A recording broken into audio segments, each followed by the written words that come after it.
மாதிரி இருக்கும், கிளி மூக்கு மாதிரி இருக்கும்னா அந்த பொண்ணு மூக்கு உண்மையிலே அப்படி இருந்தா எப்படி இருக்கும்? சாப்பிட கூட முடியாது, இப்படி இருக்கும். நெத்தி பிறை மாதிரி இருக்குது. இது கவிதைக்கு இந்த எக்ஸாகரேஷன் என்ன பண்ண வேண்டியிருக்குது, முக்கியமா இருக்குது. நீ 2 கையோடு கூட பரலோகத்துக்கு போறத பாக்கிலும், 1 கையோடு கூட 2 கையோட நரகத்துக்கு போறத பாக்கிலும், 1 கையோட பரலோகத்துக்கு போறது, இத கிளி மூக்கு மாதிரியே யோசிக்க கூடாது. கிளி மூக்குனா கிளி மூக்கு அப்படி யோசிக்க கூடாது.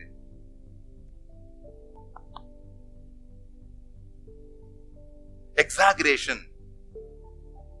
ஒரு காரியத்தை அவ்வளவு அழகு அப்படின்னு சொல்வதற்காக என்ன பண்றாங்க, சொல்றாங்க. ஒரு காரியத்தை அவ்வளவு கொடுமை அப்படி சொல்றதுக்காக என்ன பண்றாங்க, சொல்றாங்க.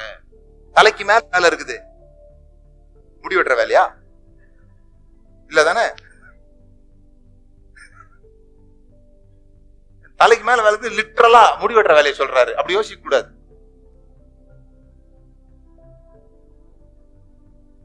அதுக்கு ஒரு ட்ரூத் அவங்க சொல்லியிருக்காங்க, உண்மையை சொல்லியிருக்கிறாங்க. உண்மையா சொல்ல, அவர் சொன்னது உண்மையா இல்லையா? தலைக்கு மேல வேலை புரிஞ்சவனுக்கு உண்மை.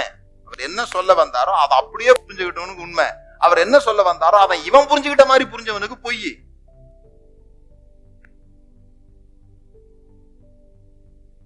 என்னங்க விளங்குதா விளங்கலையா? நான் இப்போ இவர்கிட்ட சொல்ற தலைக்கு மேல வேலை அப்படிங்கிறேன். பிரதர் என்ன கூப்பிடுறாரு, வெளியே போயிட்டு வரலாம், தலைக்கு மேல வேலை பிரதர், நீங்க டிஸ்டர்ப் பண்ணாதீங்க அப்படின்றேன். அவரு சாயந்தரமா வர்றாரு, நான் இதே முடியோட இருக்கிறேன். அவரு பக்கத்துல கம்ப்ளைண்ட் பண்றாரு, இந்த ஆளு காலையில முடி வெட்டுறேன்னு சொன்னாரு,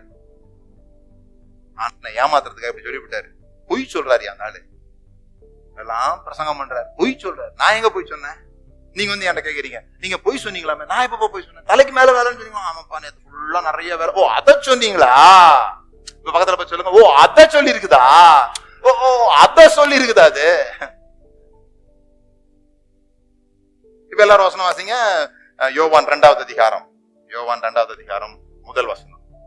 எல்லாரும் வாழ்க்கையில ஒரு முறையாவது, கல்யாணம் ஆன எல்லாரும் ஒரு முறையாவது இந்த வசனம் கேட்டிருப்பீங்க. 3ஆம் நாளிலே. இதெல்லாம் எனக்கு புரியுது, கலிலியா புரியுது, எல்லாம் புரியுது. இந்த 3ஆம் நாளிலே வாட் இஸ் தட்? எந்த 3ஆம் நாளிலே? வாரத்தில் முதல் நாள். அதான் ஏன் அது திடீர்னு 3ஆம் நாளிலேனா அந்த வாரத்தின் 3வது நாள் இல்லையா? மேபி 3ஆம் நாளிலே கானா ஊரிலே. அந்த 3ஆம் நாளுக்கு ஆவிக்குரிய அர்த்தம் என்ன? நம்ம ஆளுங்க சிலதுக்கு எல்லாத்துக்கும் ஆவிக்குரிய அர்த்தம் கொடுப்பாங்க தெரியுமா? எல்லாத்துக்கும் ஒரு ஆவிக்குரிய அர்த்தம். பிரசங்கம் பண்றார், நோவா பேழையை விட்டு காக்காவை அனுப்பினான், அது திரும்பி வரவே இல்லை. புறாவை அனுப்பினான், அது திரும்பி வந்தது. நீ அடுத்த வாரம் சபைக்கு வரலன்னா நீ காக்கா, நீ சபைக்கு திரும்பி வந்தினா அது புறா. எல்லாத்துக்கும் ஒரு ஆவிக்குரிய அர்த்தம். ஓகே, 3ஆம் நாளுக்கு வருவோம். 3ஆம் நாளிலே அப்படின்னு ஏன் எழுதி இருக்குது? தலைக்கு மேல வேலைன்ற மாதிரி நமக்கு புரிஞ்சிருக்குது. 3ஆம் நாளிலே நீங்க யாரும் அதை கவனிக்கவும் இல்லை. ஏன்னா நமக்கு முக்கியம் 3ஆம் நாள்லாம் கிடையாது, தண்ணி திராட்சரசமாக வரதுதான், அது நமக்கு முக்கியம். சோ 3ஆம் நாள் நம்ம கவனிக்கல. ஆனா அவங்க ஏன் அந்த 3ஆம் நாளில்னு எழுதுனாங்க அப்படின்னு? பொதுவா 3ஆம் நாள்ல தான் கல்யாணம் நடக்கும். ஏன் பொதுவா 3ஆம் நாள்ல கல்யாணம் நடக்கும்னா, அதுக்கும் ஆதியாகமம் 1ஆம் அதிகாரத்துக்கும் அவ்வளோ விஷயம் இருக்குது. என்ன விஷயம் இருக்குதுன்னா, ஆதியாகமத்துல முதல் நாள்ல ஆண்டவர் எல்லாத்தையும் செஞ்சுட்டு நல்லது என்று, 2வது நாள்ல நல்லது என்று, 3வது நாள்ல நல்லது நல்லது என்று கண்டார். அந்த 3வது நாள் மட்டும் பாத்தீங்கன்னா 2 நல்லது இருக்கும். அதனால அது டபுள் பிளஸிங்ன்றதுனால 3வது நாள்ல தான் கல்யாணமே நடத்துவாங்க. இப்ப எல்லாரும் சொல்லுங்க, ஓ அதுக்கு சொல்லி இருக்குதா?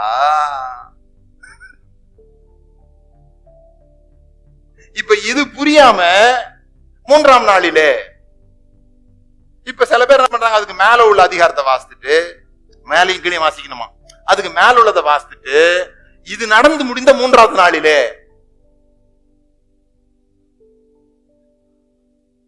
இயேசு ஞானஸ்நானம் எடுத்து 3வது நாளிலே. ஏன் 3வது நாளிலே? பிதா குமாரன் பரிசுத்தாவி, பரிசுத்தாவியின் நாளிலே. நீங்க என்ன வேணா சொல்ல முடியும். ஆனா எழுதுனது யோவான். அவர் ஒரு யூதர் என்பதை புரிந்து கொண்டு அதை வாசி பைபிள்.